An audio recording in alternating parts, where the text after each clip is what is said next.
How to fix Robinhood login error step by step. To fix our Robinhood login error, first of all, go ahead and force quit the Robinhood application. You have to entirely swipe it away from your active background applications as well. And also try reopening and try to relogin.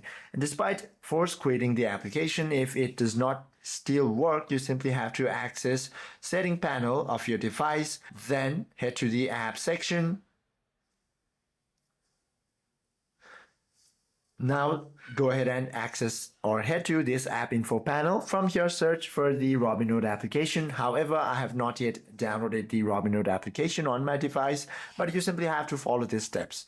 Once you find the application icon, go ahead and open it. Scroll down to the storage section, then proceed to clear the cache. Once you clear it, go ahead and relaunch it, and also make sure that you have a strong Wi-Fi connection. If you don't have one, simply switch to your mobile network.